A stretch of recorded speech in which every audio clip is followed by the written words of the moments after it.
So I'm excited about this new book that you guys have been collaborating on.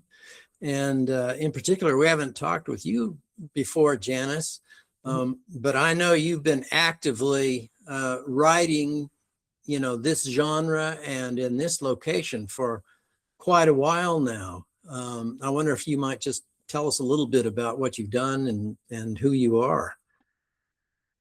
Okay. Well, I like Central Nevada. That's where, Central Nevada to me is a very interesting, it opens itself up to this type of work, if you will, because there's a lot of mystery, a lot of darkness, if you will, empty spaces, whatever. It opens itself to that genre very easily, I think. I like all of Nevada, and mostly that's what I write about, is different places in Nevada. Now, this is fiction, obviously, but you've written a fair amount of nonfiction, right, about Nevada? Well, I have. Some people would debate whether or not ghost or nonfiction, but yes, I have. But would you say that this book is sort of a combination of, observation and imagination and? It's observation of, especially like some of the characters, the ghostly characters that actually were living ghost hunters and people. It's observation of them, of the makeup, if you will, of people who enjoy ghost hunting, and some of the people, the paracelebs who enjoy a certain amount of celebrity in the field too. So you might read this with a thought in mind that some of it is true and some of it is imagined, and you're not exactly sure. Well, I think Bill and I captured perfectly the characters of these three, the ghosts who were once living people. I think anybody who knew them in life will say, yep, that's them. So I was proud of that we were able to do that. Now you drew on a lot of previous knowledge about it, but what inspired you to write this particular book? I don't know. Bill and I were talking at, I think, a book signing last summer. Right. Yeah. We need to do a book together, and we had done some things at the Goldfield Hotel before. Yes. Something for, was it Channel 2, I think, Bill? Yes. And ghost hunting and in that type of thing. And we thought this might be fun to do. So that's actually. So some of the characters in this book are drawn from other books. Is that right? No. They were living, the three ghosts in this book were actually people we knew in life. Yes. Oh, okay. So you knew them in life. Yes. And I think they'd be very proud and pleased with this. It was like an homage to them. So I think they'd be pleased with it. Well, that's cool. That's cool. Okay. And the protagonist, what were you trying to achieve with the protagonist in this book? Are they, like a knowledgeable observer, or are they discovering along with the audience, or what are they actually, achieving? Who do you want to answer that? Either one. Bill should answer that one. Well, the protagonist in the book had previously done a television production at the Goldfield Hotel about the hauntings that have gone on there. And once he was out of there, he thought that's it. But he, during that time, had been in touch with the ghost of Virginia Ridgway, and she came back to him to say, you're not out of this yet, Bucko. We've got a problem down there, and we need you specifically because you've seen this, you know it, you understand it. And he didn't want to go down there at all, but he felt obligated. And Janice is right about, I knew Debbie. Debbie had worked with Debbie Constantino And her husband, Mark, had worked with us, Janice and I, on a couple of occasions. And they were IVP specialists, the voice IVP? phenomenon, Oh, and EVP, excuse me, electronic voice phenomenon. And they were nationally known, just as Janice has been nationally known and has been on national syndicated ghost hunting programs. So there's a lot of reality in this book as to how you hunt for ghosts. And at the same time, there are these personalities that we knew, which just kind of brings it all home. And I know a lot of people are excited. great. And the setting for this book, the Goldfield Hotel, I'm guessing that wasn't just picked by chance. Oh, no.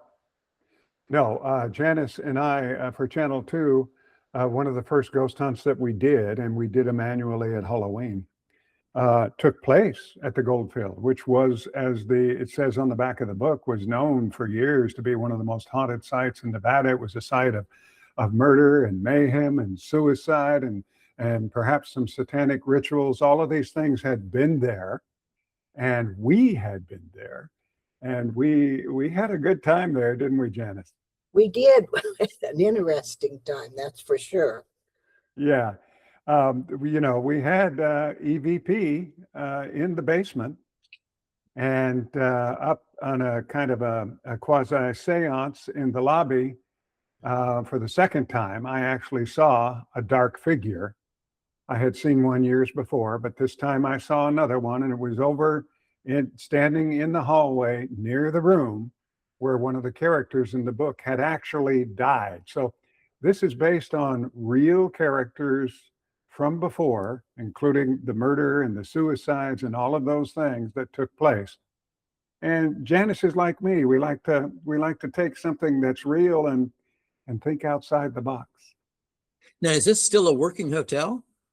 Oh, no, it hasn't been for almost 100 years, I guess. Oh, Yeah. Yeah. and can you take tours of it? You know what? That's kind of iffy or sometimey. Yes, you can sometime. No, you can't other times. It just depends on who is working and the area and who's in charge. So, I mean, what is it exactly now then? I mean, is it just a vacant building or? Vacant building sitting there in Goldfield. That's all it is. I don't know what new owners will come and say they've got this plan or that plan. But I believe if anybody ever did, it would be a money pit. It would cost a fortune to bring that thing up to par where they could have operating a hotel out of it. But I'll tell you what, Jim, all you have to do is walk through that front door and there's something going on.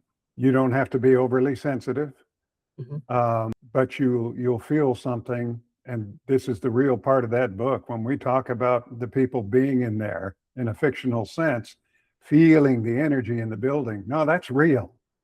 That is real. And is the owner aware of all of this?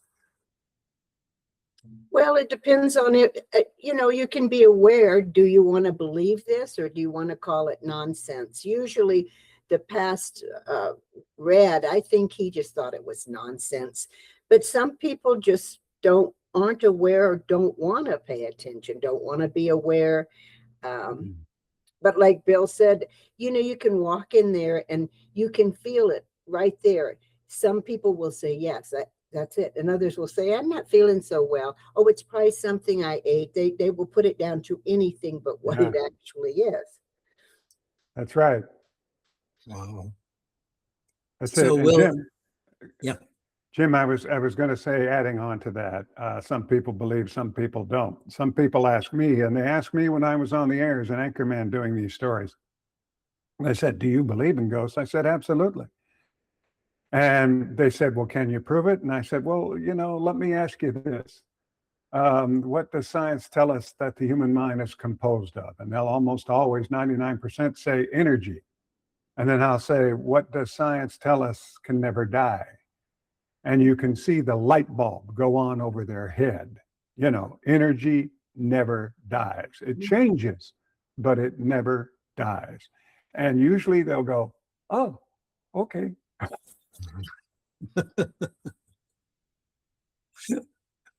So I'm imagining the ideal reader for this, and I'm wondering who you think it might be.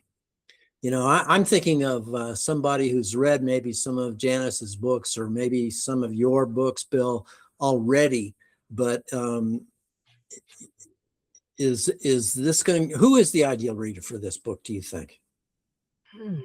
Is it someone who's already familiar with paranormal investigations, or someone who's trying to learn something about this, or someone who just wants a good story? I think it's all three. A good story, and I think it would be Bill's readers and my readers. But I also think people who are interested in the paranormal would people who are interested. They're not so much they want to learn something, they just want to read about the paranormal and the Goldfield Hotel too. Mm-hmm. Mm-hmm. Yeah, and it's also, there's a classic confrontation going on here between good and evil. And if you know the plot of the book, and the readers soon will, about evil attempting to make a grand entrance back into mankind and control it using the hotel as the way to get in, that's going to fascinate people, because whether they believe in ghosts or not, they know there's good and they know there's evil, and they know there's a constant struggle between the two. I like that quote that you put in there in the book about the biggest trick that the devil ever did. Right. That's a great quote.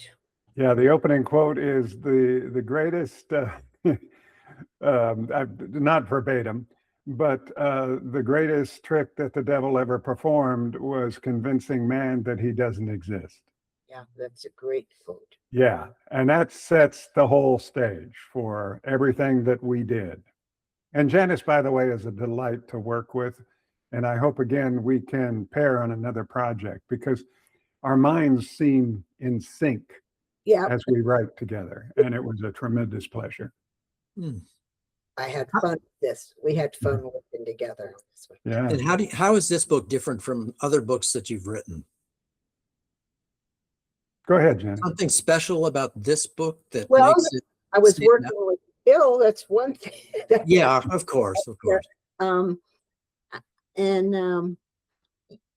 don't know. I really, when you write, you really get into everything you're writing. It's really into it.